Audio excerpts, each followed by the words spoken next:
Muitas agências bancárias estão exigindo que seus correntistas avisem com 24 horas de antecedência sempre que precisarem fazer saques acima de 3.000 cruzados novos.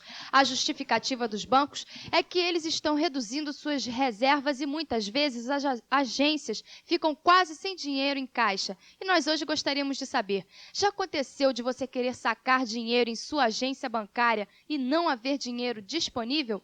Ligue para cá, dê sua opinião. O telefone é o 273-1313. A gente vai ficar aqui esperando. Segue Rio, gente. Se a sua área de trabalho é comunicação e você é um bom divulgador, traga seu currículo à TV Rio, na rua Miguel de Frias, 57, Cidade Nova, no horário das 11 às 17 horas. E candidate-se a fazer parte da equipe da TV Rio, a mais carioca das emissoras de TV. Minha gente, essa questão de assessor ser importante ou não ser importante é uma polêmica bastante antiga que nós hoje vamos dissipar aqui, ou pelo menos tentar dissipá-la, se vale a pena ou não vale a pena ter assessor. Muita gente diz, é muito difícil chegar ao chefe porque o Aspone está na frente, atrapalha, mas será que para o chefe não é importante ter alguém que faça esse trabalho, essa triagem e filtre o que vai chegar a ele? Ou também seria importante para o executivo, para o presidente da República, receber toda a gama de informações diretamente do povo?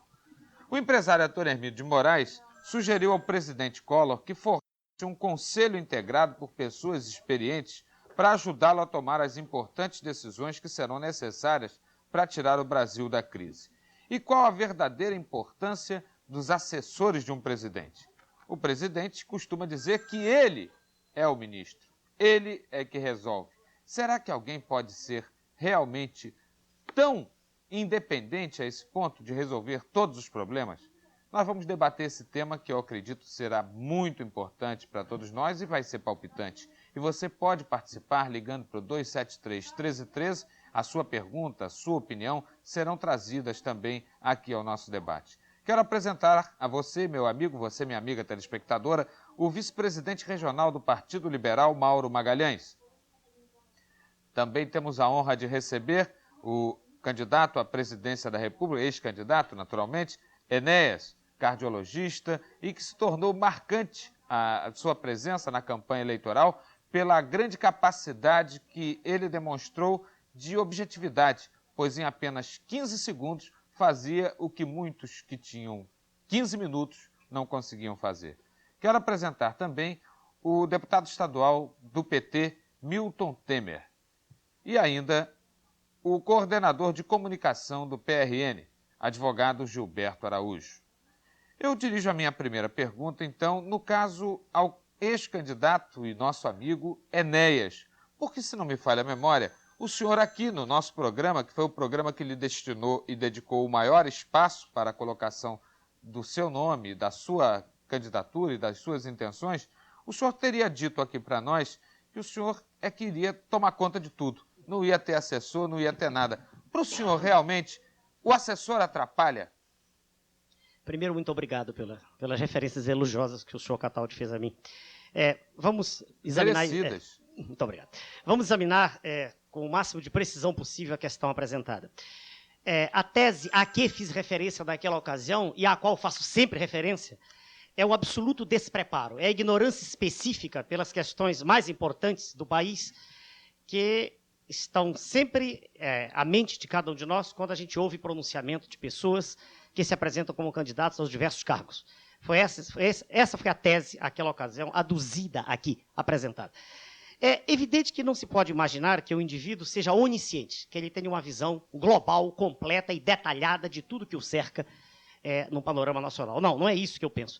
Eu penso que o presidente da República tem que ser um indivíduo preparado, um indivíduo que tenha cultura específica, não pode ser semi-analfabeto ou absolutamente analfabeto, e disse isso, estou repetindo, não sou candidato a nada atualmente, mas, muito embora tendo essa visão panorâmica, ele deve estar cercado de pessoas competentes, isto sim, de pessoas com visão específica, não políticos profissionais, indicados, mas sim pessoas que conheçam as questões que necessitarão de soluções técnicas. A propósito, doutor Enéas, o senhor vê no candidato, no presidente eleito, uma pessoa preparada hoje? Porque na época da campanha o senhor nos dizia que todos eram semi-analfabetos. Exatamente. Vamos responder a questão de novo.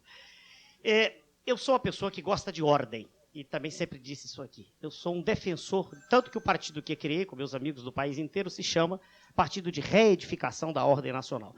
Eu não gosto da desordem sob nenhum aspecto em que ela se apresente.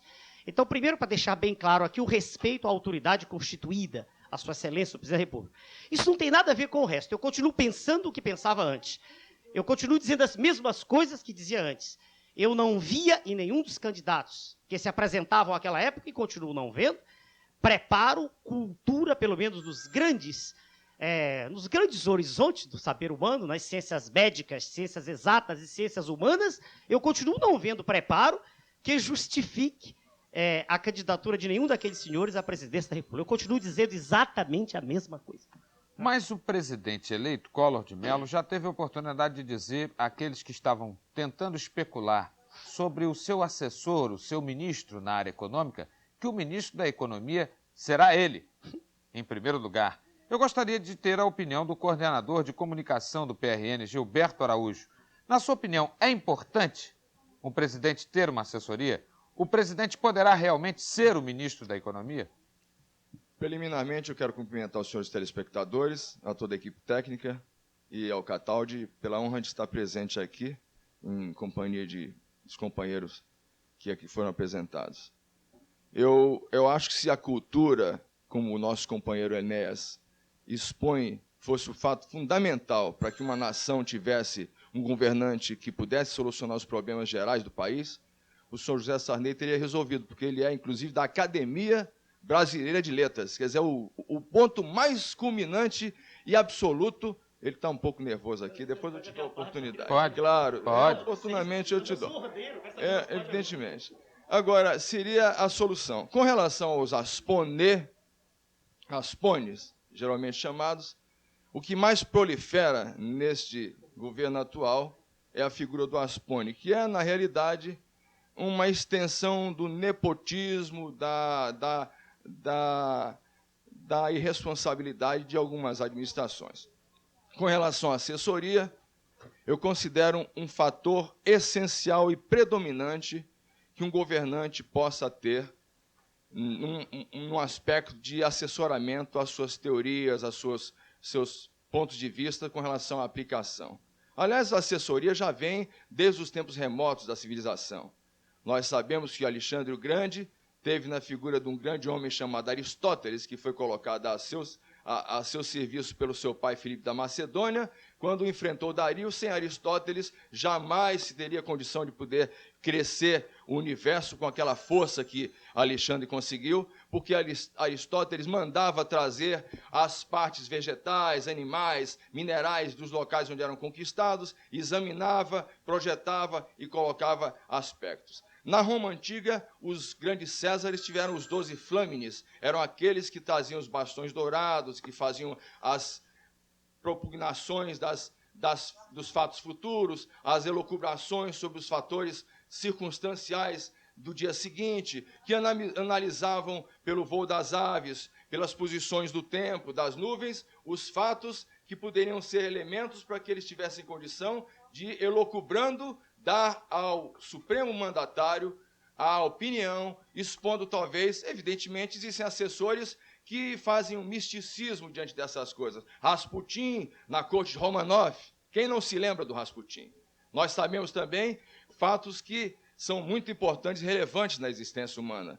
Na realidade, todos os seus assessores. A produção dos fatores de competência, todos esses vêm, na realidade, da assessoria e a inteligência, a capacidade de comando, a capacidade do exercício da potência que Deus proporciona e condiciona a inteligência do homem a serviço dos seus companheiros, da nação, do povo, é um fator essencial. Eu sinto um exemplo trágico em que, na realidade, um governante, aliás, muito sábio, não teve a sensibilidade de ouvir os seus assessores. Chamava-se ele Júlio César. O grande César foi sucumbido, apunhalado no Senado, aos pés da estátua de Pompeu, porque não ouvira além da assessoria, a mulher, que é um fato mais importante ainda, porque sem a mulher não existe assessoria no mundo. Agora, Muito obrigado. deputado Milton Temer, eu ouvi aqui atentamente a opinião do coordenador de comunicação do PRN, do partido do presidente Collor de Mello, doutor Gilberto Araújo, e ele nos falou que cultura não é o mais importante. Mas durante a campanha eleitoral, o candidato do seu partido foi duramente atingido porque todos diziam que ele não tinha cultura. Hoje, cultura passou a não ser importante? Ô, Cataldi, eu ouvi não só o Gilberto, que aliás é meu companheiro amigo de rede de vôlei Copacabana, 30 anos atrás, que eu reencontro aqui hoje com satisfação, mas também Enéas, emitirem uma série de conceitos, todos eles bem fundamentados, que eu respeito, mas que eu não estou absolutamente de acordo. Na variação do discernimento vazio sobre a questão da ordem, quer dizer, defendemos a ordem para a citação de ditadores, nós marchamos tudo no mesmo campo, ou seja, a não discussão da questão concreta do poder, o que ele representa, enfim, quem se manifesta através da disputa do poder. Objetivamente, para mim, que tenho no eixo não a ordem vazia como defesa, mas sim a ordem democrática como princípio a discutir, objetivamente, a questão da cultura também é relativa a isso. Quem representa o que na defesa dessa ordem democrática? O que o Lula mostrou, no meu modo de ver, na campanha, evidentemente não é a chamada cultura escolástica, que até não, seria muito difícil para ele. Alguém que veio aos 16 anos de idade, que sai do interior da Paraíba, num caminhão de retirante, no meio de 16 filhos, que vai vender bala na rua para poder sobreviver, o que se tem que perguntar é o seguinte, que talentos especiais a ordem instituída não pôde bloquear neste tipo de cidadão que consegue, dos 16 aos 40 anos, se transformar numa liderança sindical que se afirma durante um regime de ordem autoritária, de ordem repressiva, dirigindo um sindicato que se enfrentava contra o mais sofisticado, bem formado e assessorado tipo de empresários, que eram os empresários das montadoras de automóveis, formou sindicatos contra a legislação vigente, transformou esses sindicatos na verdadeira representação dos trabalhadores, sai daí e disputando nas assembleias, discutindo nas assembleias, lidera um debate para a formação de um partido político que hoje todos reconhecem, que tem expressão autêntica nacional, saído da sociedade para a discussão do poder institucional, e chega ao segundo turno da eleição presidencial, depois de ter feito, nesse segundo turno, de ter mostrado um dos exemplos mais afirmados de maturidade política na construção de uma aliança de partidos em torno de um programa comum que deixou claro, no primeiro turno, fomos eleitos pela afirmação dos nossos valores próprios. Para governar a nação, não podemos governá-los só com nossos valores próprios. Temos que levar em conta os valores do conjunto de forças que operam no nosso bloco, para construir uma nova ordem, essa sim democrática, progressista e no sentido de defender a maioria da população. Na opinião do PT, a assessoria é importante, me parece, porque, inclusive, o PT falou em criar um ministério paralelo. Exatamente. Como é que funcionaria essa assessoria, que não é assessoria oficial, é uma assessoria oficiosa, paralela? Ela tem exemplos no mundo, mas partindo da premissa que ninguém tem onisciência do saber, porque a organização da sociedade não é a organização do corpo humano. Se a gente quiser tratar a sociedade pelas ciências médicas, vai cair naquele mecanicismo que nós já discutimos em outro programa aqui, com respeito aos hemisférios cerebrais, como se isso fosse uma coisa da condução mecânica, a sociedade se operasse por um mecanismo absolutamente previsível, que não é o caso. Então, a assessoria é algo que complementa a formulação política do representante de uma corrente de pensamento. E prestem atenção que eu falei representante e não falei líder. Porque representante é alguém que é capaz de fazer politicamente a síntese do conjunto de ideias que percorrem o seu campo de influência e é capaz de traduzi-la para a sociedade. Agora, ele não tem, obrigatoriamente, que saber todos os dados da estatística econômica, ele não tem que saber todos os dados da distribuição da população, da distribuição da renda, da distribuição do capital. Como isso se dá? Porque para isso existem os computadores, existem os especialistas nos setores. Então, a isso se recorre a partir de que sejam especialistas identificados com essa concepção maior de sociedade que o representante, que é o caso o candidato, expressa. E é para isso que essa assessoria, num sentido democrático, não só é necessária, como é fundamental. O doutor Mauro Magalhães, de todos os nossos debatedores hoje aqui, me parece que seja o de maior experiência parlamentar e política. É quem está há mais tempo na vida política de uma forma um tanto quanto ostensiva. Todos nós somos políticos, somos participantes, somos pessoas que participam da política, mas ele está nesse jogo há mais tempo do que todos nós. Eu queria saber a sua opinião a respeito de assessoria. O senhor acredita, por exemplo, que essa questão de colocar o estadista indiretamente ligado ao problema, na medida em que ele tem um expert para cada setor, pode fazer com que ele muitas vezes seja enrolado pela assessoria? O assessor pode levar o chefe de Estado a assinar alguma coisa sem que ele tenha lido aquela coisa, sem que ele tenha concluído e amadurecido aquele assunto? Olha, até que pode. Alguns homens públicos chegaram ao poder executivo, muitas vezes assinaram documentos que nem deviam ter assinado e assinaram sem saber. Eu lembro que, inclusive, na campanha eleitoral, o então candidato Collor de Mello disse que assinou sem ler a nomeação de 1.200 pessoas quando esteve na prefeitura de Alagoas. Isso é viável? Maceió, aliás. Olha, então essas coisas acontecem, não é? É possível que uma assessoria possa, pelo grau de intimidade, pelo grau de competência na administração, de participação de comando ou de delegação de poderes, possa fazer isso. Agora, sem dúvida nenhuma que o comandante tem que ser o chefe da nação. No caso que estamos discutindo hoje, da presidência da República, em que o Brasil inteiro, com muita esperança, espera que nós tenhamos um presidente que seja efetivamente o comandante. Porque quem determina a política é o seu comandante, é o líder. Quem determina o estilo de política que vai ser adotado, ele. Agora, é claro, e o Milton Temer colocou muito bem aqui, é claro que todo político, ele tem uma visão. O político competente tem uma visão global das coisas, ele sabe o que quer. Agora, ele não é um especialista em cada matéria, ele não é especialista em economia, ele não é especialista em medicina, enfim, ele sabe o que quer, ele sabe traduzir o que a opinião pública precisa, ele sabe o que tem que fazer. Agora, os técnicos têm que preparar isso para ele. Então, é muito importante que o líder saiba, e se ele é líder, saberá escolher os melhores homens para ocupar esses lugares, e até para evitar que tenha que assinar papéis que não devam ser assinados. Agora, doutor Mauro, o que o senhor acha dessa ideia do empresário Antônio Hermílio de Moraes de que se faça um conselho integrado por pessoas experientes na área empresarial para auxiliar o presidente da República? O senhor acha que esse conselho seria importante? O que o senhor acha, por exemplo, do governo paralelo que o PT pretende organizar? Mas eu vou pedir ao senhor que nos responda e esclareça sobre isso daqui a pouco. Nós voltamos a seguir aqui no Rio Urgente do Rio. Nós fomos ao intervalo e tínhamos deixado uma pergunta ao empresário e político Mauro Magalhães a respeito da proposta de Antônio Hermílio de Moraes para a criação de um conselho de empresários para dar sugestões, empresários experientes, para dar sugestões ao governo Collor de Mello. E temos também a avaliar a questão do PT, que está organizando um governo paralelo.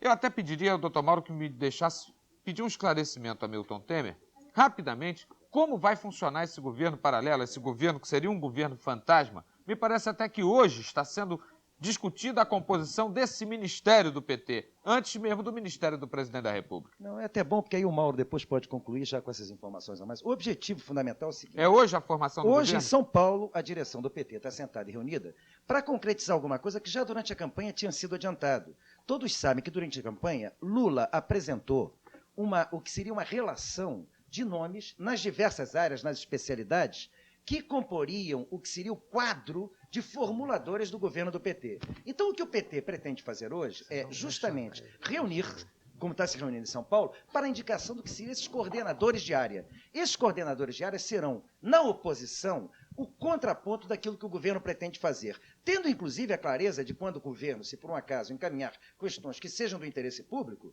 não há a menor dúvida que o PT o apoiará. Digamos claramente, se o governo tiver tomar a decisão de objetivamente investir em cima dos especuladores do over, que nada mais vemos do que uma forma de concentração de riqueza nesse país, não há por que o PT não considerar isso uma boa medida. Então, nosso governo paralelo seria uma composição coletiva de diversos setores, representantes com coordenação na área da economia, na área da educação, na área da saúde, na área da democratização do Estado, que eu até, inclusive, fazia parte do grupo indicado durante a campanha, na área das relações internacionais, enfim. O que faz esse governo paralelo? Ele faz alguma coisa que já existe, por exemplo, na Inglaterra, que é a contraposição daquilo que o governo executa. O que o PT quer mostrar na oposição, e vai mostrar durante esses 4 anos, não é que pretende impedir que o governo governe. O que ele pretende dizer é que, para aquilo com o qual não está de acordo com o governo, ele dará uma resposta fundamentada, saída da área específica que cuida daquele setor. E dizendo não só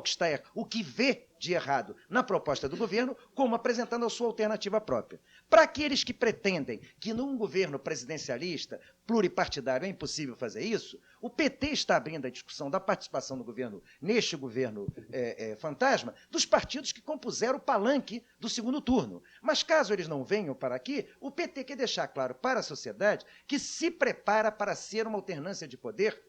Mas não é só com o que vai apresentar no período de campanha, não. Vai ser uma alternância de poder que vai mostrar, durante os 5 anos da presidência de Fernando Collor de Mello, que ele tem já um governo sendo elaborado na alternância a esse poder que aí está. Me parece, então, que será uma alternativa saudável, doutor Mauro Magalhães. Vai resolver o problema do Brasil todo. Claro. Porque quando a gente faz uma coisa paralela, sempre é fácil. A minha filha, quando era pequenininha, eu prometia para ela dar um cavalo com asas, ir até a lua. E tudo que ela queria, eu prometia, eu dava. Eu acho que isso aí, me desculpe os companheiros, mas eu acho que o Sérgio Porto vai realmente tremer no túmulo. Quem conhece o Sérgio Porto sabe, o Milton conhece, do tempo do voleibol. E o Sérgio Porto sabe, lá no túmulo vai tremer, porque esse paralelo, não sei se é paralelo universal, aquele dicionário grande chama-se Lelo, ou se é realmente isso aí, ele vai tremer porque vai ser o festival da besteira que assola o país. Data vênia. Gilberto, você continua o mesmo cortador de 30 anos atrás. Se a bola não viesse no ponto, você enfiava a bola na rede. É o que você está fazendo agora. A incapacidade de colocá-la no outro campo com competência. Eu prefiro que o Mauro Magalhães compete. Bem, eu queria, então, responder toda a colocação que foi feita pelo Cataldi. Primeiro, sobre um grupo ou um conselho de assessoramento do presidente da República. O Conselho Empresarial que o senhor vai falar para ele. Empresarial. Pois não. O governador Chagas Freitas fez isso quando, numa das suas passagens pelo governo do Rio de Janeiro, no governo da Guanabara. Eu acho que o Carlos Lacerda fez melhor, porque não formou nenhum conselho, mas reunia, e eu tive a honra de participar de todas as reuniões desse tipo, com o Carlos Lacerda, quando governador da Guanabara, reunia o seu secretariado, uma vez por semana. Uma vez por semana se acompanhava as obras, porque tinha obra, e se discutia os assuntos do Rio de Janeiro. Ora, cada um que chega a um ministério, cada um que chega a uma secretaria de governo, quando escolhido por razões de competência, e não por razões apenas por indicações, como nós tivemos ultimamente no Brasil, por QIs que não do que indica, você tem, cada pessoa dessa, um rastro de liderança, uma representação efetiva da sociedade em vários segmentos do Brasil. Então, eu acho que o governo federal já tem um Conselho Monetário Nacional. O governo tem um ministério. Ora, eu acho que o presidente fará muito melhor se fizer e seguir o exemplo de um grande governante, que foi Carlos Lacerda na Guanabara, que ouvia, reunia e discutia semanalmente com o seu secretariado. Este é o grande conselho. Os amigos, os empresários, os não empresários, que são amigos, vão continuar participando, opinando, e junto aos ministros, junto ao presidente da República e junto aos seus assessores. Mas é que eu não vejo a necessidade desta criação de mais um órgão de assessoramento. O senhor entende, por exemplo, que um órgão dessa ordem, formado por empresários, poderia ser, na verdade, mais um cartório dentro do Brasil? O cartório que o presidente está tentando acabar e diz que vai combater com tudo? Eu até não entendo porque uma assessoria de empresário, quer dizer, eu acho que... E, aliás, demonstraram ao longo da história grande competência no tratamento da coisa pública no Brasil. Então, nós teríamos que ter que buscar também uma assessoria do trabalhador. Então, você criar uma série de outras assessorias que seriam um ministério paralelo, de forma que eu não concordo com Apoiado. Isso. Com relação à colocação do governo paralelo, que está em discussão, olha, eu acho que a oposição madura faz muito bem, ao contrário do que o Gilberto diz. Eu acho que a oposição faz muito bem em formar a sua equipe de acompanhamento, de trabalho, de estudo. Acho que o país deve ter um governo que hoje não foi o candidato que eu trabalhei para ele, todos sabem, eu estive aqui defendendo a candidatura do Afif, mas hoje o Brasil inteiro, inclusive os que votaram no Lula no final, estão com a esperança de um governo que venha fazer realmente mudanças que esse país está precisando há tantos anos. É um presidente que entra sem aqueles comprometimentos, que entrou o Sarney, coitado, que entrou num governo onde os computadores colocavam os nomes, quando ia subir o Tancredo Neves, de composições em que cada partido indicava não aquelas pessoas, indicava para aqueles cargos. Então ele não tinha nem o comando, não sabia quem estava sendo indicado. Hoje o presidente vai formar um governo da sua inteira responsabilidade. Ele entra sem comprometimentos de indicar cargos através de partidos. E você vê que na primeira indicação que o presidente Collor fez, que foi do Bernardo Cabral, a sociedade reagiu positivamente. Ora, então tá aí, nós vamos ter um governo, e acho que o PT, que foi o segundo turno, que disputou palmo a palmo ali este poder de poder fazer a transformação que o Brasil precisava e que esperamos possa ser feito pelo presidente eleito, que ele tenha uma equipe de governo paralelo. Eu acho que, Gilberto, contrariando o que você diz, eu acho que é uma boa medida. Eu acho que é preciso que eles possam se reunir com gente preparada em cada assunto. Tem o seu ministério também para discutir, para combater. Nenhum país democrático pode prescindir de uma oposição séria.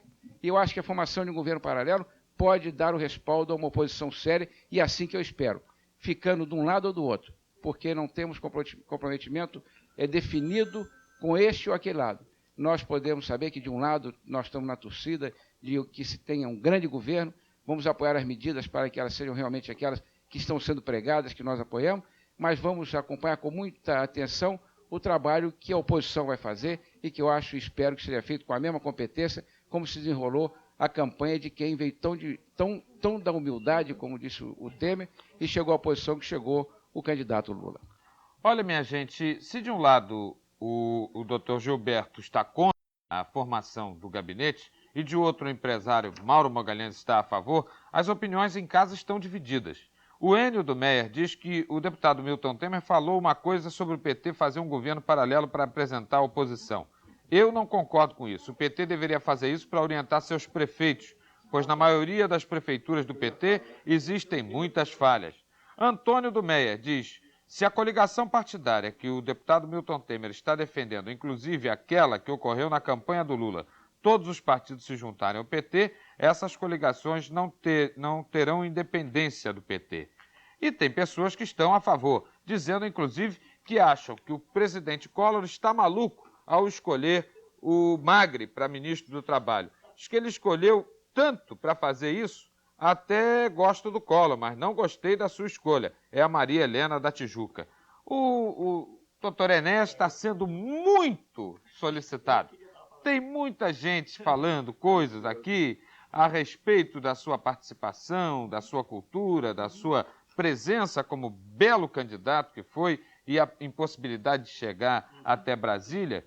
Mas eu queria também saber a sua opinião a respeito dessa questão das empresas. Exato. Mas eu não vou lhe dar 15 segundos, vou lhe dar mais tempo, mas só que depois do intervalo. Aqui no Rio Urgente, por gente do Rio. Eu gosto muito quando o doutor Enéas vem aqui ao programa, não só pela presença dele, que é uma presença que realmente dispensa maiores comentários, mas também pelos elogios que a gente acaba recebendo de carona, porque as pessoas têm um carinho muito grande pelo senhor e acabam nos parabenizando pela escolha.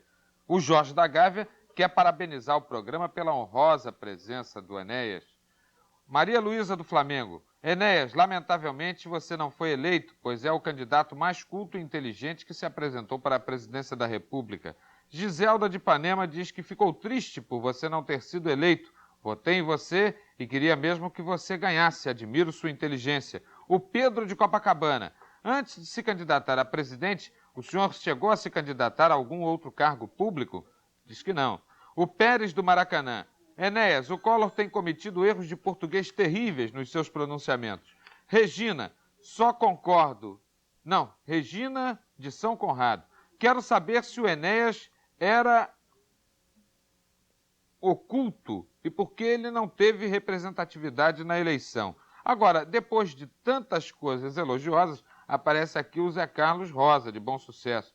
Ele diz: para quem almeja um cargo público, Enéas é muito prepotente. Tem uma inteligência fora do comum, mas quando a inteligência é fora do comum, muitas vezes o excesso de inteligência provoca burrice. Veja o senhor que, apesar de tudo isso, eu, embora tenha sido uma manifestação um tanto indelicada do Zé Carlos, eu peço desculpas, mas fiz questão de apresentar para mostrar ao senhor que nada na vida pode ter unanimidade. E se de um lado a gente está aqui discutindo essa questão democraticamente, eu acho que apesar de todas as pessoas estarem querendo respeitar a votação majoritária que o presidente Collor de Mello teve, há necessidade de haver oposição, porque se houver unanimidade, fica uma coisa muito difícil. Eu queria saber a sua opinião. O que o senhor acha dessa forma que o PT escolheu para manifestar a sua oposição? Seria essa a oposição que se chama de oposição consciente, de oposição madura, ou é realmente uma provocação do PT, o governo paralelo? Muito bem. Eu queria inicialmente algumas ressalvas ao comentário que alguns dos senhores presentes aqui à nossa mesa fizeram. O primeiro comentário é sobre o que o deputado do PT disse, citou acerca de um erro de ser comparada à sociedade organizada, sociedade humana, né, que existe sociedade das formigas, existe sociedade dos térmites, mas vamos falar das abelhas, vamos falar da sociedade humana, que é que nós, pelo menos, temos a impressão que conhecemos melhor. Pois bem, a comparação da sociedade humana com o organismo humano não foi feita por mim. Eu jamais a defendi. Aliás, o filósofo que fez isso foi Spencer, e o fez de uma forma reacionária com a qual eu não concordo.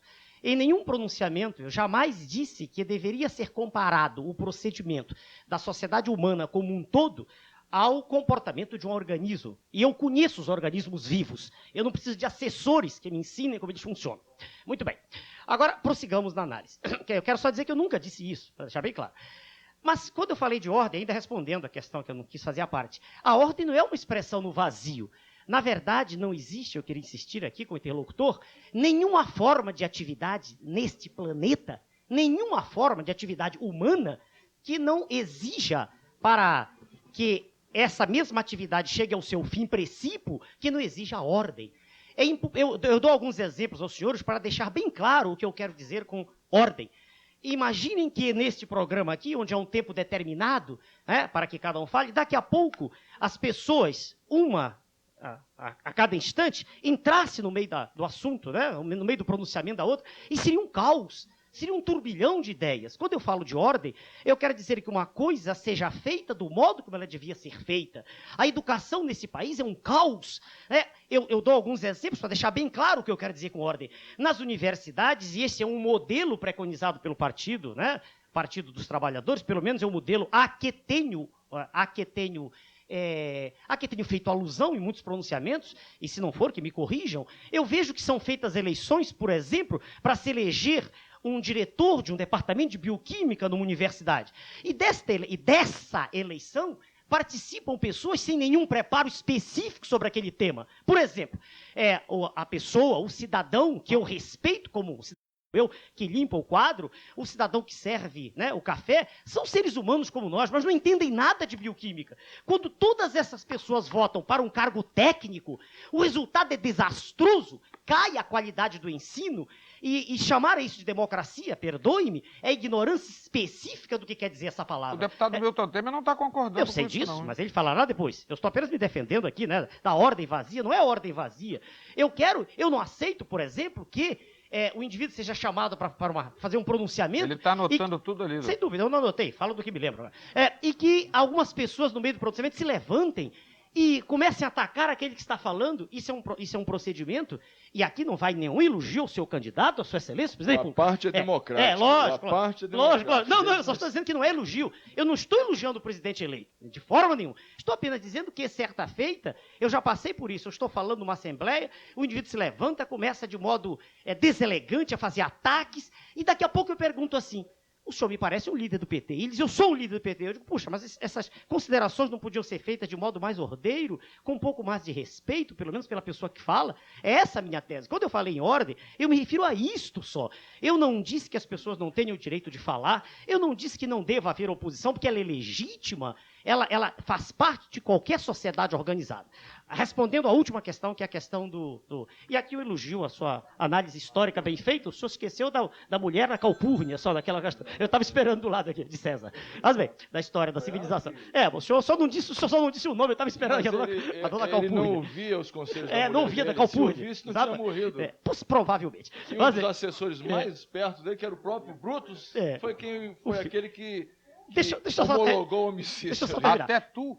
Brutus. Deixa eu só terminar. Filimi. Então, no que concerne ao governo paralelo, eu queria também chamar a atenção para uma autoridade Olha, mas eminente... hoje o deputado Milton Temer não interrompeu o senhor nenhuma vez. Não, hein? nem eu. O senhor- interrompi. Nem Não, eu. porque o senhor está falando... Não disse que era o ele que pessoal fez do PT faz Não, eu isso. não disse acontece. o pessoal. Eu disse que isso já ocorreu certa feita comigo, entende?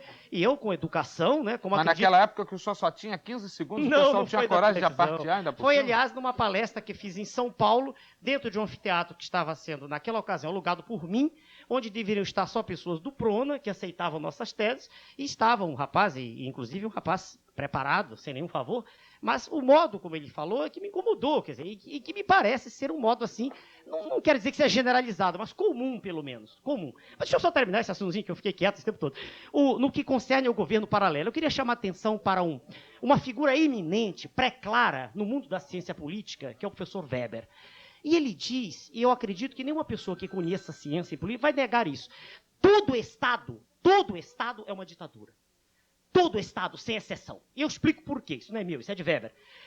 Das diversas formas de poder que existem... O senhor é a favor da anarquia? Não, eu não disse isso. Não, a anarquia é quando há o Estado. Não. Veio antes. Não. O Estado... Deixa eu desenvolver a tese, só já tinha. Eu digo que o Estado é uma ditadura, não sou eu. Estou dizendo o nome, o pai da ideia, o Weber. Pelo seguinte, porque das diversas formas de poder, o poder ideológico, o poder econômico e o poder coercitivo, só o Estado detém o poder coercitivo. O poder da força está em mão do Estado.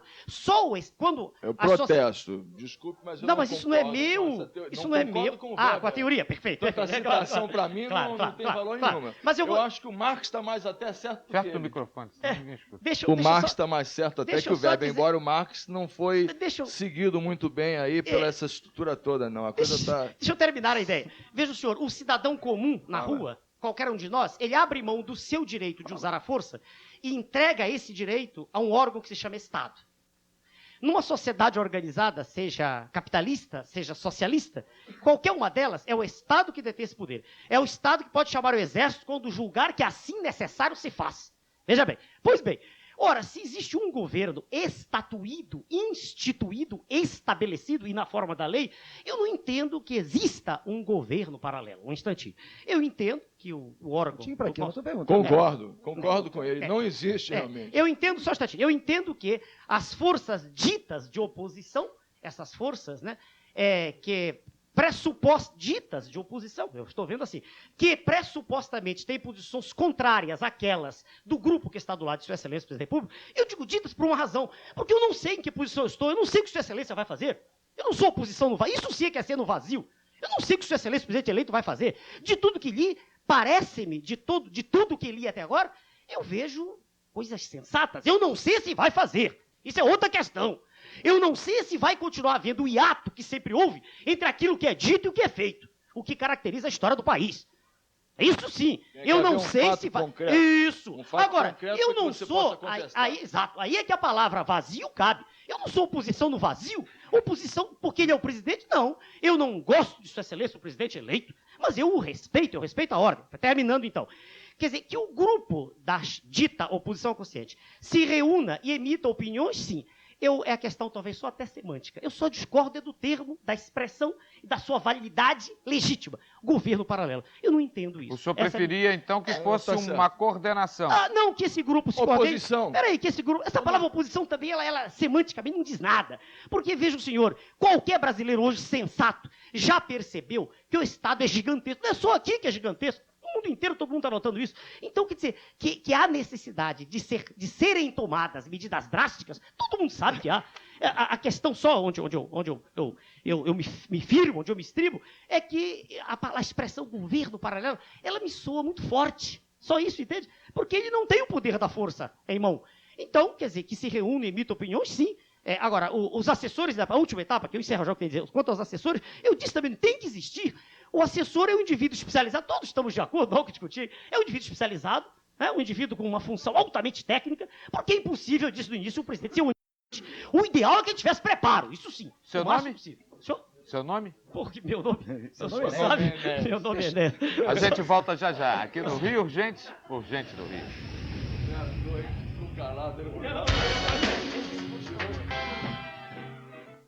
Olha só o que diz o Fábio de Botafogo. Em 1995, queremos Enéas na presidência da República. Olha só, tá vendo? Conquistou realmente o povo do Rio de Janeiro. Mas, deputado Milton Temer, depois de tudo que o ex-candidato Enéas falou a respeito de ordem, não ordem, e que ele via num certo cidadão uma postura do PT, eu acho que o senhor ficou um pouco preocupado. Pelo menos eu lhe vi anotando aí várias coisas o tempo todo. Preocupado não, eu fiquei aqui ouvindo, porque eu perdi a conta dos 15 segundos, porque eu pensei que ele estivesse falando dos 15 segundos, aí me dei conta que foi um bloco inteiro. Mas não faz mal, porque eu tenho a impressão que na minha resposta eu vou poder recuperar algumas questões concretas. Em primeiro lugar, vamos deixar claro, quando o doutor Enéas termina a sua formulação, citando Weber quanto ao Estado opressor, eu quero lembrar a análise do Estado que Gramsci faz. É verdade que o Estado é opressor, sim. É um instrumento opressor a serviço da classe hegemônica nesse Estado. Este Estado brasileiro, por exemplo, centenariamente na República, é um Estado a serviço dos mesmos grupos econômicos. Eles podem até mudar de nome, mas a parcela do Estado, a parcela da sociedade a que esse Estado serve é sempre a mesma. Aquela cúpula que tem o controle dos meios da economia.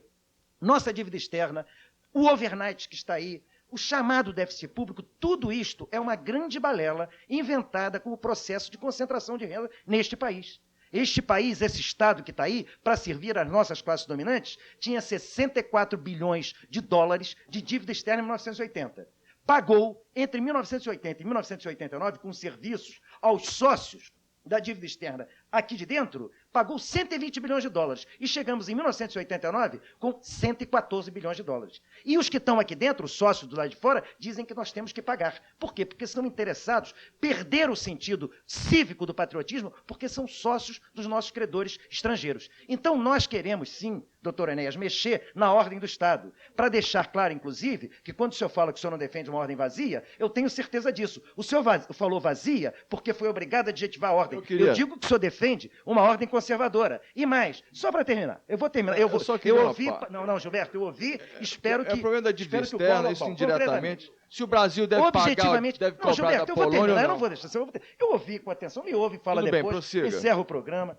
E eu diria, então, por conta disso, doutor Enéas, que nessa preocupação de fazer o Estado se transformar, não num instrumento de opressão, mas numa arena privilegiada de confronto dessas alavancas de poder com a sociedade civil, que é o que Gramsci preconizava, eu não estou de acordo, por exemplo, que a gente discuta a eleição de um diretor do somente pelos funcionários do hospital. E nós no PT estamos discutindo isso. Tanto que... Doutor Enéas, espero que o senhor cumpra a ordem que o senhor estabeleceu. Tanto que, na Constituinte do Estado, doutor Enéas, aqueles que votaram, apoiaram a candidatura Collor, aqueles que defendem esse ponto de vista do senhor, impediram que propostas nossas do Partido dos Trabalhadores de criar conselhos que justamente integrassem a sociedade civil com o legislativo e o judiciário, não é para deliberar, não, mas para controlar as prerrogativas do Estado, foram... Por quê? Porque esses senhores que se dizem contra o Estado, no fundo, da boca para fora, objetivamente vivem do Estado, das dependências das verbas públicas, dos subsídios, da publicidade e de todas aquilo que o Lula disse muito bem, que vale como termo novo do vernáculo, embora isso possa lhe chocar um pouco, de todas as maracutaias. Então, objetivamente, também não me assusta. Quando eu lhe falei da questão médica, eu não disse que o senhor pretende comparar o organismo social com o corpo humano, mas o senhor é quem citou que os presidentes da República não tinham conhecimento ciências médicas. E eu me pergunto por que alguém, para ser presidente da República, tem que fazer faculdade de medicina. A não ser que estamos discutindo política e não estamos discutindo cátedra de cardiologia, a gente realmente queira fazer uma comparação do corpo humano com o organismo social. Foi no sentido da ilação, e a ilação é uma categoria do vernáculo que eu tenho a impressão que o senhor não nega, foi no sentido da ilação que eu tive todo o direito de fazer essa observação. Foi o senhor, a primeira coisa que o senhor disse, e hoje, quando de madrugada estivermos vendo esse programa de novo, estará lá para o senhor registrar e ver isso, foi exatamente isso. Os candidatos não têm conhecimento de ciências médicas. Eu quero lhe dizer o seguinte, o Estado que eu preconizo é um Estado pluralista, é um Estado democrático, em que a questão da liberdade marche par e par com a igualdade e com todas as contradições. Por exemplo, eu estava dizendo aqui a Mauro Magalhães, no intervalo, que é um candidato do Partido Liberal, e eu dizia, Mauro, se liberais tiverem que ser eleitos, eu espero que você seja pela sua compreensão do fato da gente poder conviver na diversidade da nossa formulação de sociedade e na certeza que esta sociedade democrática tem que ter alternância de poder, tem que ter oposição, sim, e tem que ter o Estado não como instrumento opressor de uma classe sobre as outras, mas sim o Estado como uma arena onde o conjunto de segmentos da sociedade civil possa ter parcela de representação concreta, independentemente de serem maiorias ou minorias, porque democracia não é defender o direito da maioria, não, é garantir as prerrogativas da minoria. Deputado Temer, o presidente Collor já deixou claro que o seu ministro do Trabalho vai ser um trabalhador, vai ser o Magri, líder sindicalista ligado à CGT, mas que estaria tendo até contestado na própria CGT. A quem o PT vai nomear conselheiro da área trabalhista, em contraposição a Magri? A nossa concepção pluralista, primeiro, o PT foi o único partido, porque os conservadores na Constituinte não quiseram votar isso, e Mauro Magalhães, que acompanhou o trabalho de certo, vai me defender, foi o único partido que defendeu a pluralidade sindical. Pela esquerda, defendeu firmemente. Por quê? Porque entende que o fato de ser trabalhador não obriga a que todos tenham, embora gostássemos imensamente, que houvesse uma consciência entre os trabalhadores, de que a grande opressão vem da forma selvagem como se extrai a taxa de lucro da mão de obra do trabalhador. Nós entendemos e respeitamos que nem todos os trabalhadores têm a nossa concepção de sociedade. Então nós defendemos a pluralidade sindical e a nossa concepção da luta sindical está manifestada na ação permanente, na ação mobilizadora e na ação fortemente organizada da Central Única dos Trabalhadores, a CUT. Então, seguramente, a CUT vai servir como eixo referencial para a nossa formulação daquilo que vai no interesse dos trabalhadores. Nós vamos levar em conta também o que diz o DIEESE, que não é da CUT, é um departamento de estudos intersindical que faz levantamentos que são levados em conta, inclusive pelos organismos do governo, embora não tenha os recursos que o governo tem para poder colher todos os dados, mas que constantemente comprova na prática como o salário é expoliado e vê depois, tanto a Fundação Getúlio Vargas quanto o IBGE seguirem a sua formulação. Nós vamos levar em conta a opinião da sociedade civil, sim, porque a opinião da sociedade civil, embora não esteja ligada a um sindicato obrigatoriamente, existem 4 milhões de sindicatos sindicalizados na área urbana e 8 milhões na área rural. Nós temos que levar em conta a sociedade no seu conjunto, que não é sindicalizada, e auscultá-la para saber como ela está vendo isso. Existem cientistas sociais que operam específicos, exclusivamente, sobre a questão das relações do trabalho. Eles, seguramente, vão estar discutindo essas questões conosco também. Doutor Mauro Magalhães, inflação, que é a coisa que atormenta todas as pessoas, é coisa que se resolva sozinho ou requer uma assessoria, para a gente ficar bem preso ao tema que é assessoramento ao presidente? A inflação se resolve principalmente com respeitabilidade, com comando. Eu acho que a inflação brasileira tem muito de parte política. É uma decisão política que pode derrubar uma grande parte da inflação. O resto já está mais do que dito por aí, não é o assessor que vai fazer, é a determinação do presidente, tendo um ministro realmente respeitável e competente para executar as linhas determinadas pelo presidente, mas a inflação brasileira, tudo que a ela se acrescenta para que ela tenha chegado ao que chegou, já está mais do que discutido e falado aí. A desordem administrativa, a desordem nas nomeações políticas, nós em cada eleição no Brasil se nomeiam mais de 700 mil pessoas para poder se ganhar votos, isso é um absurdo. Nós temos aqui na cidade do Rio de Janeiro, uma cidade, um governo pequeno, nós temos mais de 120 mil funcionários, enquanto nós temos em Nova York pouco mais de 23 mil funcionários. Quer dizer, essa coisa toda de colocar gente que não precisa para poder atender a objetivos políticos e eleitorais, também faz parte desse emaranhado que nos leva a esta grande inflação. Claro que junto com isso, tantas outras coisas.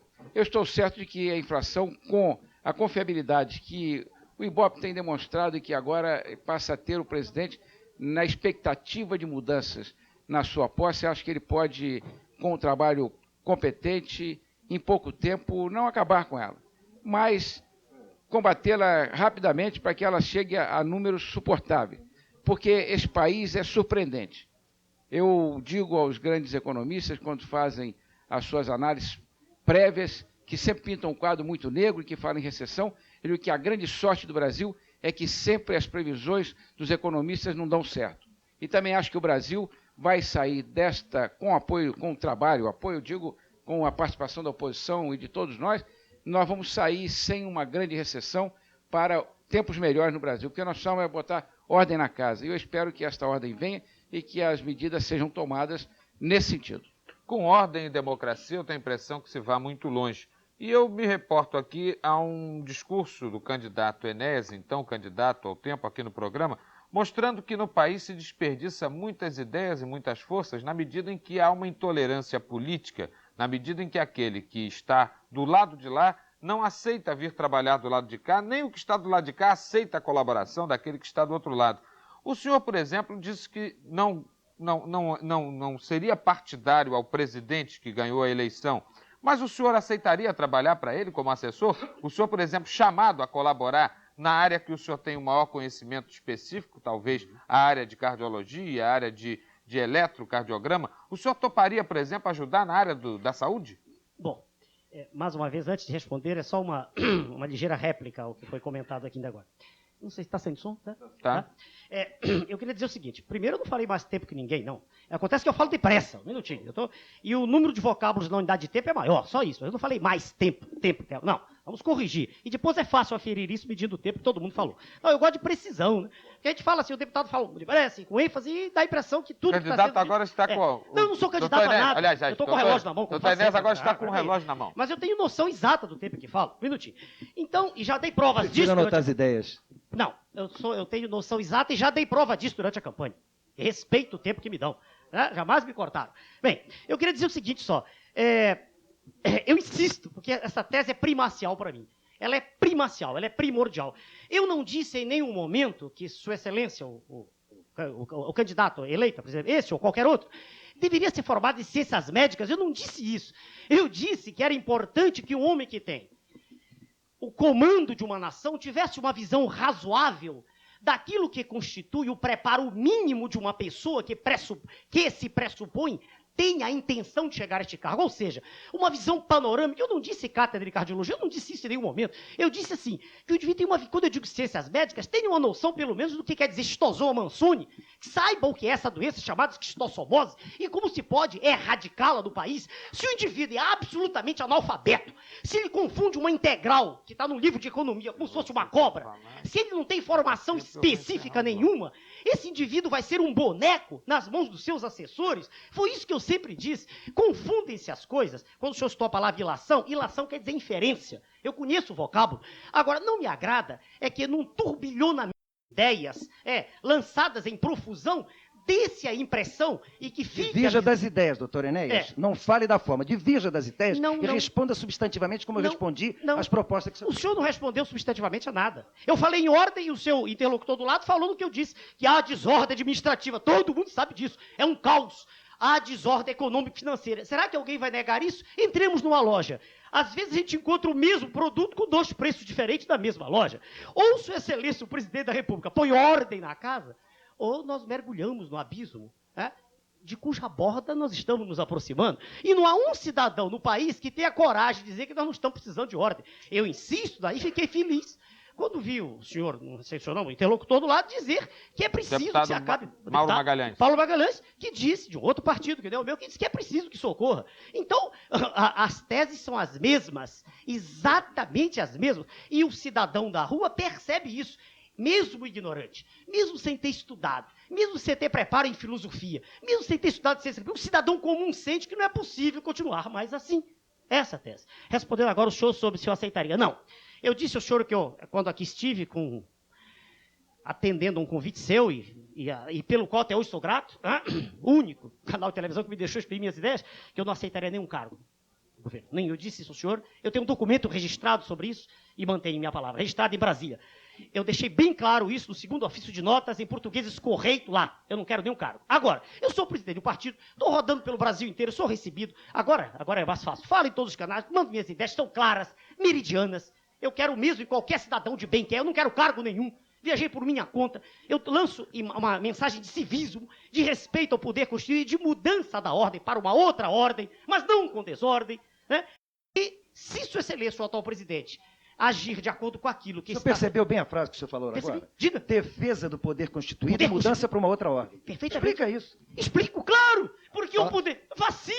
Veja o senhor, no poder constituído que aí está, prevalecem as oligarquias, prevalecem os monopólios, o poder é só das elites. Sim, mas o senhor respeita o poder constituído. Bom, Forma de poder eu respeito. Perfeito. O senhor é submisso ao poder constituído. Eu queria mais. respeito, o senhor confunde as coisas. O senhor confunde. Não é quebrando ônibus, não é fazendo uma greve que paralisa Quem é que 6 propôs meses. quebrar ônibus aqui? Eu já vi Quem é que diversas vezes. Não, mas o contraponto do que o senhor está dizendo não é quebrar ônibus. Posso falar então não pro é senhor? quebrar Então eu vou ônibus. dizer É ao quebrar senhor. ordem econômica, Eu vou... outra coisa. Não, Dá só licença, um instantinho, por favor, um mas minutinho ônibus só. foi quebrado. Desculpa, Não, mas eu tenho que dizer. Só quero invocar o É seguinte. isso, eu tenho que dizer, sinceramente. Essa polêmica de Mas eu tenho que tempo dizer, só claro. beneficiou os dois. Então eu Perdoe. acho que... Perdoe. Me perdoe, Mas eu fui porque atacado só. Mas eu fui entender, o ataque foi temática específico. de tempo aí Foi um ataque foi um específico. pouco... O meu ao telespectador PT, eu que entendo tá... um pouco como é que o PT faz. Ele Doutor Enéas, eu não chora pra ataquei o conseguir, senhor, tá doutor acostumado Enéas, a- porque eu não ataco o intermediário, PT não, eu ataco no caso do objetivamente Milton, quem tem o representação deputado Milton partidária, Temer. quem não está de acordo com uma ordem que faz com que o partido político se organize com 100 assinaturas e não com implantação nacional. O senhor Eu está sendo- não discuto foram 100 objetivamente, assinaturas, foram eu 1000 discuto assinaturas. objetivamente com o que eu Está foi sendo o senhor- preciso outra Vamos vez. colocar, porque pode ser que algum telespectador tenha Certo. entrado agora. Foi o senhor objetivamente que colocou a questão em outros termos. Eu não ataquei em nenhum momento deste E programa. o senhor, deputado, Eu que disse que não contestei respeita ideias. os poderes constituídos, acabou de disse que declarar perante milhares de Estou- e mais que telespectadores isso. que o senhor, que foi constituído E mais e que eleito isso. por uma eleição democrática, vem a público Mais que perante isso. a televisão Doutor Gilberto, e eu quero dizer que dizer não mais, doutor respeita... Gilberto. Vou lhe chamar de doutor Gilberto, porque nessa Não, hora eu não estou não falando há meu amigo. necessidade Pois é. disso. Você Gilberto, eu vou lhe dizer o levantava a bola seguinte, pra mim, mais pra que eu isso, cortar. quando o poder constituído se manifestou contrário aos interesses sociais, na minha visão, Vossa Excelência aí declarou que a não relatoria respeita o da, poder a constituído. relatoria da Constituição Está Estadual, afetando um contra- cargo louvável e desejável por todo mundo, no momento em que eu senti que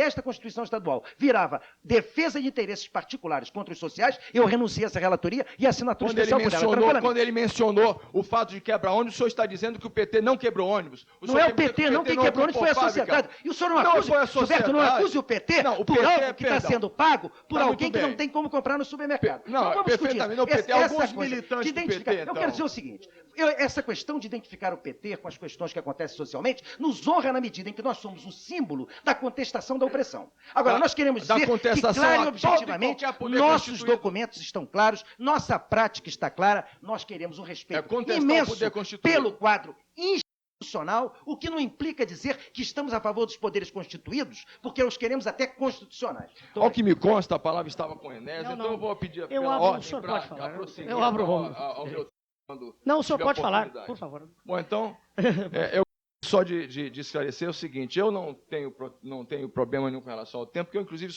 assisto diariamente a TV Rio, fim da noite, e sempre estou no escritório e trabalhando, sempre assisto os programas, e eu, pelo menos, o Catal, inclusive agora, programa muito bem feito, Política Nacional, com a presença, contesto até aquela frase daquele rapaz, o Gratacós, quando ele mencionou um aspecto com relação a problemas diretamente ligados à política nacional do presidente Fernando Collor de Mello, mas não estando presente, e reservo até por questão de ética, não entrar no mérito agora.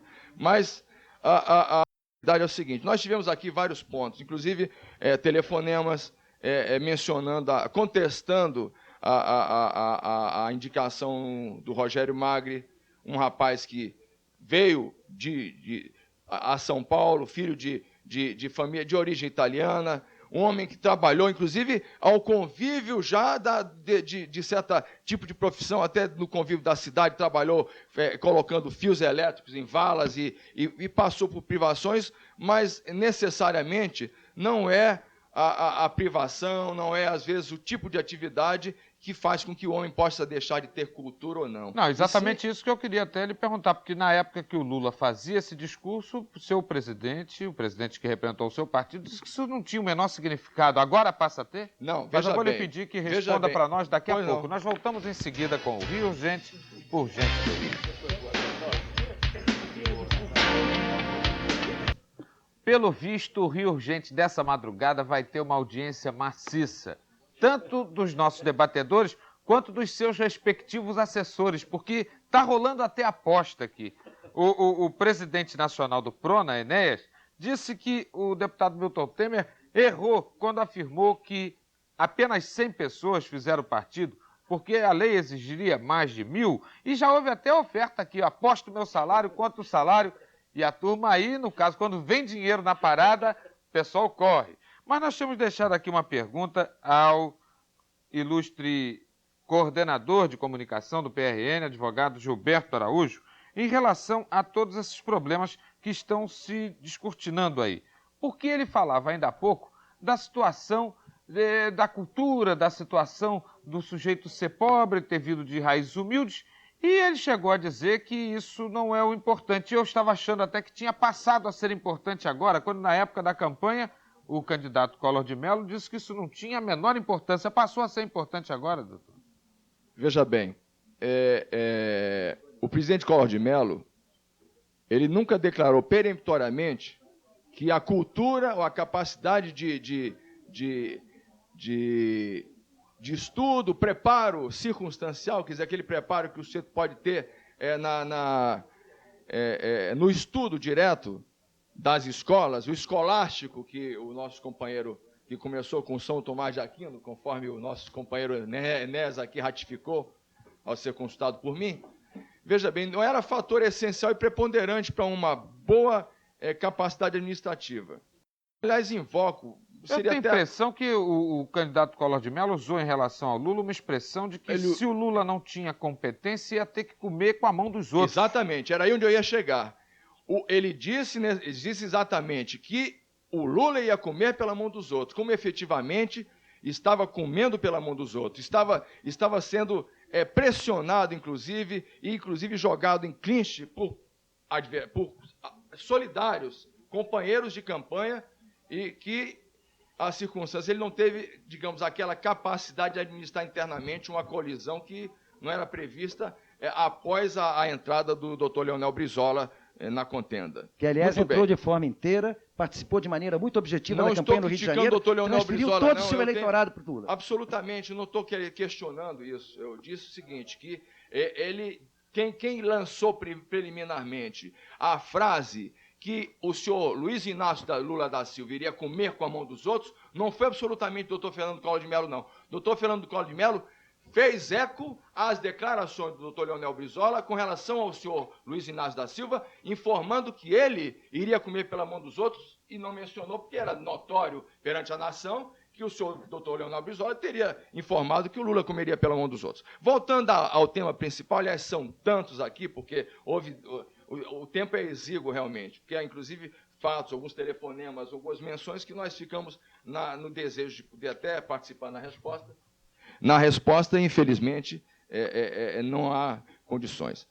Eu iria até invocar a memória até familiar. O meu pai, eu tenho um exemplo, ele seria até aético, então, uma suspeição, mas o meu pai morreu já em 1969. Meu pai nasceu no sertão da Bahia, e ele não tinha cultura, ele não era analfabeto, absolutamente analfabeto. Ele, meus avós, porque naquela época realmente era uma circunstância de sertão, na cidade de Santa Luzia. Era analfabeto, mas o melhor cavalo da cidade era dele. Quer dizer, é o tipo de sertão mesmo. Muito bem, veio à capital e ali começou com secos e molhados e negociando, comerciando e tudo, finalmente cresceu, teve moinhos, trapistas e tudo, inclusive advogado dele foi o doutor Aliomar Balheiro, doutor Luiz Viana Filho, que depois de um homem do sertão, analfabeto, pôde inclusive correspondência em inglês. Eu, aos 8, 9 anos de idade, à noite, após o jantar, meu pai recebia doutor professor Josué Requião, que dava aula a mim no Colégio 2 de Julho, no Colégio Americano da Bahia, aliás, onde estudou o doutor Daniel Tourinho, que é presidente nacional do PRN. Estudava lá à noite, vinha o doutor Josué Requião dar aula de português ao meu pai, dar aula de matemática ao meu pai, até correspondência em inglês meu pai fazia, e acabou fechando praça para navios para os Estados Unidos, para a Alemanha, para a França, cargas fechadas para exportação. Mostra que a necessidade de cultura é relativa, né? Seu pai é um exemplo disso.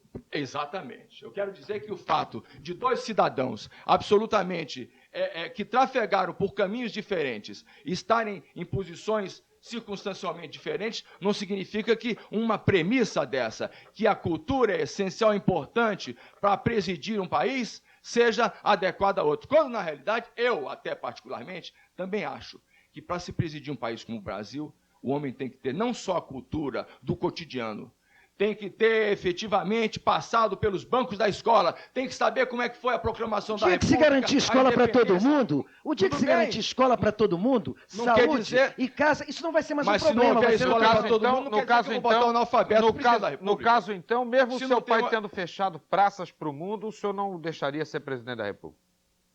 Não deixaria ser presidente da República. Pai, Agora, compreendo, veja não bem. faça isso. Gilberto, você é um homem generoso. Eu te conheço. Você cortava bem, mas poupava seus adversários. Não diga uma coisa, porque você sabe que você não está dizendo uma coisa que está no seu coração.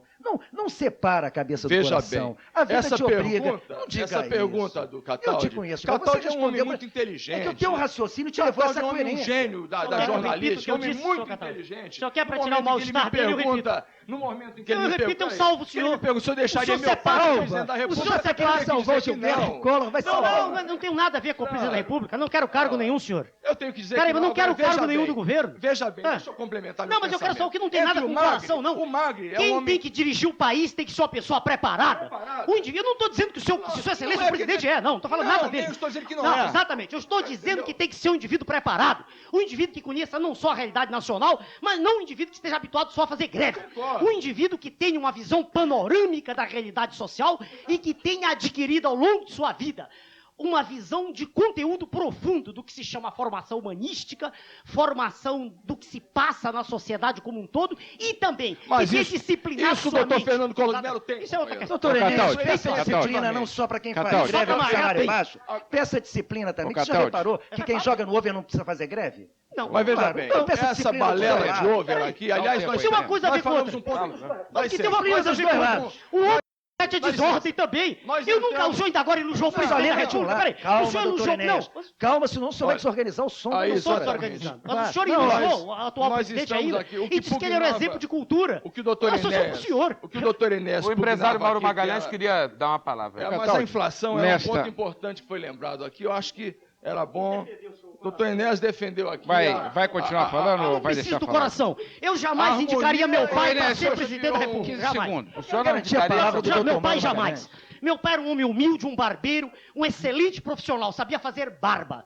Jamais poderia dirigir um país. Eu não indicaria e não estou desrespeitando a imagem de meu pai. De meu genitor, um homem sério, um homem probo, um homem respeitável, que aprendia a amar, O segundo mas a jamais renegar o pai indicaria. nesse programa. Jamais Aliás, indicaria. ô, Cataldi, eu o acho senhor que- preparou o coração dele. Ô, Só Cataldi, lembrar que... ô, Cataldi, eu estou certo de que os ouvintes vão entender a nossa participação aqui. Que é nessa desordem de uso de tempo, você falou muito em ordem, aqui foi uma tremenda desordem de uso de tempo. Claro, há Pois provocações bem, de todos os lados. É verdade. Então, Cataldi, eu não queria deixar passar essa oportunidade em que nós viemos para discutir sobre a assessoria de presidente da República, de dizer que nós aqui do Rio temos sido muito omissos. Nós falamos da assessoria do presidente da República, falamos de inflação, estamos discutindo a opção de coisas aí de cultura geral, né? E de culturas menos gerais ainda, culturas menos gerais, e em momento nenhum nós nos preocupamos em dizer que nós precisamos nos voltar um pouco para o Rio de Janeiro nesse momento de mudança. Nesta terra que o Brasil há muitos anos não tem um estadista para olhar pelo Rio. Num estado que há muito tempo não tem um estadista a governá-lo, que só fez desordem nesses últimos tempos. Nesta cidade onde falta o estadista. Nesta cidade, a quinta mais querida do mundo, a mais bonita do mundo. Essa cidade que foi se desorganizando, se desordenando, que agora acaba de perder o Fast Rio, que perde a Fórmula 1, e neste momento que se fala em secretariar o presidente da República, dizer que nós precisamos lembrar que o Rio de Janeiro não pode estar ausente perto do presidente. Da composição do Ministério. Do Ministério, sim. E das assessorias. O Carioca, o Rio de Janeiro, tem o maior número de formandos desse país. E o Rio de Janeiro está sempre ausente nas últimas formações. Por uma questão de formação histórica também, nós não aprendemos a lutar pelo que é nosso. Estamos todos aqui brigando e discutindo só pelo Brasil. O Brasil é nosso, a inflação também é nossa. Mas nós temos que começar a brigar pelo Rio de Janeiro. Nós não podemos deixar que as coisas aconteçam sem que ninguém se manifeste. Onde é que está o prefeito Marcelo Alencar para peitar na hora que levaram daqui a corrida da Fórmula 1? Onde é que está o prefeito Marcelo Alencar para peitar na hora que tiraram daqui a Fast Rio? Onde é que está o governador Moreira Franco para impedir que as obras, para não deixar que as obras não andassem do Aeroporto Internacional do Rio de Janeiro, da linha vermelha e do polo petroquímico, que vem tudo com 3, 4, 5 anos de atraso? É preciso que nós comecemos a prestar atenção no Rio de Janeiro, essa cidade onde bateu o recorde de violência nesse final de semana. Eu conclamaria os nossos companheiros que nós fôssemos mais objetivos nas nossas discussões e dedicássemos um pouco do tempo que a televisão nos permitir para lutar pelo Rio de Janeiro. Vamos juntos fazer o que está faltando aos governantes. Nós não temos, nem no governo do Estado, nem no governo do município, um estadista para enfrentar isso. Então, deputado do Rio, que luta pelo Rio, Enéas, candidato do Rio, você, Eu quero uma parte, pela ordem, você deputado. jogador da praia de Copacabana, companheiro, vamos juntos lutar pelo Rio. Nós não podemos deixar esse tempo todo passar discutindo uma série de coisas que pouco interessam o Rio de Janeiro. O Brasil vai mal, mas o Rio vai muito pior. Eu gostaria, com a questão de coisa, precedência, pelo meu pedido por ordem vai lá, Gilberto, anterior, vai lá. Levantei, ao você ilustre corta. Signe, deputado Queremos Milton seu apoio na Temer, luta com todo pelo Rio. respeito e deferência, Corta lá, eu corta lá, Gilberto, ocupo o levanta. espaço que pedi. Muito bem.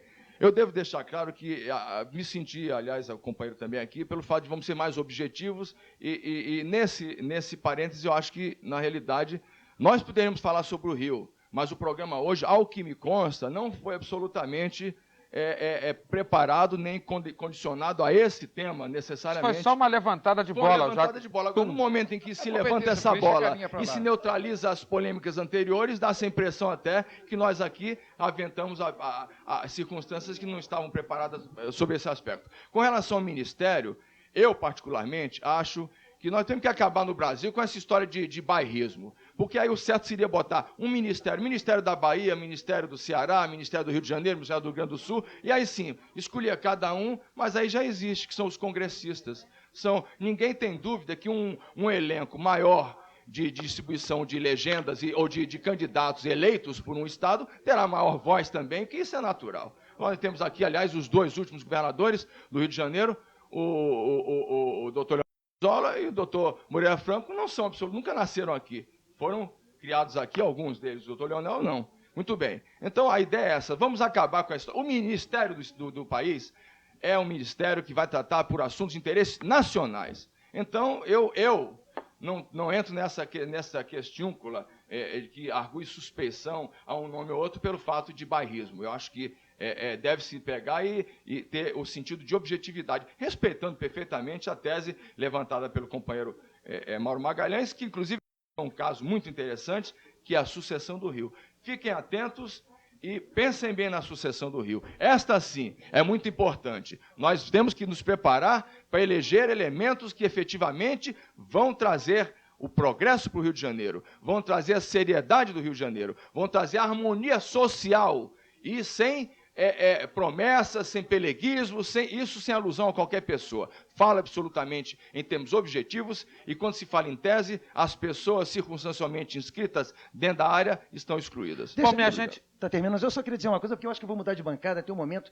de confraternização que eu quero fazer no ar com o Gilberto. A próxima vez eu quero estar... Aliás, vamos lembrar os telespectadores, foi o meu maior levantador em vôlei que eu estive na minha vida. Mas, então Gilberto, vamos fazer uma coisa. Errava cortada quando ele levantava a mão. Deixa eu só dizer uma coisa, que eu acho que você disse uma coisa importante agora, ô Cataldi, porque eu estou de acordo com... Apartidariamente, inclusive. Apartidariamente. Não, a preocupação do Mauro é correta. Proselitismo de qualquer sigla. A preocupação do Mauro é correta, mas eu sou do PRN. Está certo. Na medida em que uma das coisas que a gente tem que tomar cuidado, Mauro, é considerar que a discussão da objetividade é só a discussão que está no cotidiano do dia a dia. Isso é a forma de diminuir as questões globais, que são as que determinam a solução do dia a dia. Eu estou inteiramente de acordo com você em todas... Eu estou do combate diário. Aliás, amanhã teremos briga contra o governador Moreira Franco. Não há tempo hoje. Mas eu acho que o programa de hoje é um programa, sim. Nós estamos aqui na arena para qualquer assunto. Em que quadro vai se dar a próxima...